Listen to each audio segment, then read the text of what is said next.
उत्तराखंड के लोगों ने भारतीय जनता पार्टी को प्रचंड बहुमत देकर सरकार बनाने का मौका दिया।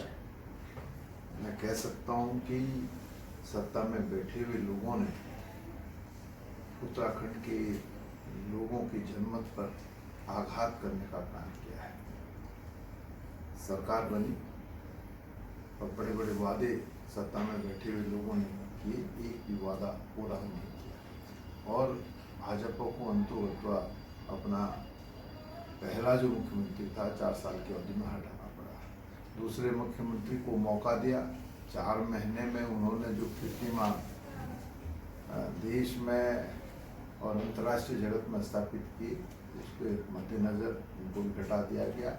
अब एक तीसरे नए मुख्यमंत्री आए हैं, मैं उनको शुभकामनाएं देता हूं, उनसे अपेक्षा करता हूं कि जो वादे भाजपा के लोगों ने उत्तराखंड के लोगों से किए थे उनको पूरा करने का काम करें। लेकिन जो समय अवधि है वो बहुत कम है।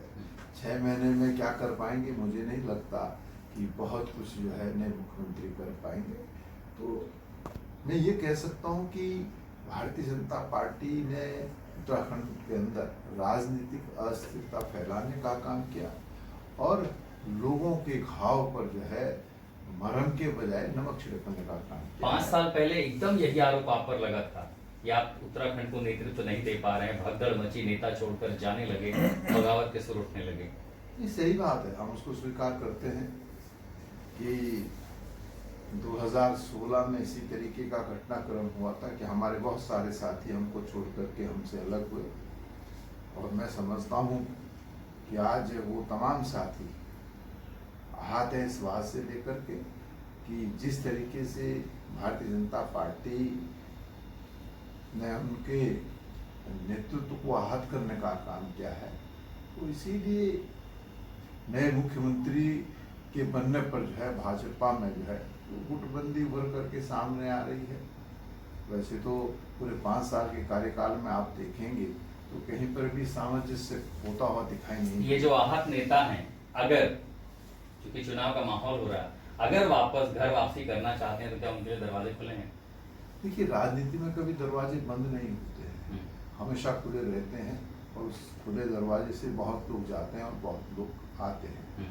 और देश के अंदर ऐसा कोई राजनीतिक दल नहीं है जिस दल से लोग जाते ना हो और आते ना हो। जो नाराज नेता उनसे बातचीत भी हो रही है, पीछे दरवाजे से, आगे दरवाजे से? नहीं, देखिए, अभी तो राष्ट्रीय नेतृत्व को फैसला लेना है कि जो लोग कांग्रेस में आना चाहेंगे उनके परिप्रेक्ष्य में वो क्या निर्णय देता है। दरवाजे खुले हैं उनके लिए, स्वागत होगा उनका अगर वो आते हैं। अरे राजनीति में तो सबके लिए दरवाजे खुले रहते हैं, कोई ऐसा थोड़ी है कि राजनीति में एक व्यक्ति विशेष के लिए दरवाजा खुला रहता है, सबके लिए खुले। ये सवाल उठेगा कि यही वो नेता थे जिन्होंने आपकी सरकार गिराई 2017 में, उस चुनाव के पहले ही क्या कुछ नहीं देखना पड़ा, क्या उन्हें फिर से पार्टी स्वीकार कर लेगी? मैंने कहा ना कि इस परिप्रेक्ष्य में राष्ट्रीय नेतृत्व फैसला देगा, राष्ट्रीय नेतृत्व फैसला देगा और सबको मान्य होगा।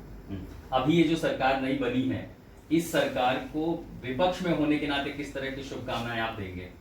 नहीं, नए मुख्यमंत्री धामी जी बने हैं, मैं उनको अपनी शुभकामनाएं देता हूँ। वो प्रदेश को विकास के रास्ते में आगे ले जाने का काम करें, लेकिन जो परिस्थितियां हैं, जो परिस्थितियां पैदा हुई हैं, उसमें लगता नहीं है कि 6 महीने में कोई चमत्कार हो पाएगा। अब उस चमत्कार का जवाब देने के लिए वहां भी कोई चेहरा चाहिए विपक्ष की ओर से जो लड़ाई लड़े।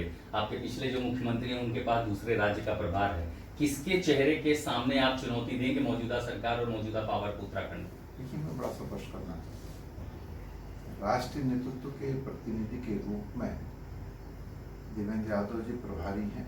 उन्होंने एक नहीं कई बार इस बात को कहा है कि उत्तराखंड राज्य के अंदर संयुक्त नेतृत्व में कांग्रेस चुनाव लड़ने का काम करेगी। और इससे पूर्व हमने 2002 में भी संयुक्त नेतृत्व में चुनाव लड़ा, 2007 में भी संयुक्त नेतृत्व में चुनाव लड़ा और 2012 में भी हमने संयुक्त नेतृत्व में चुनाव लड़ा।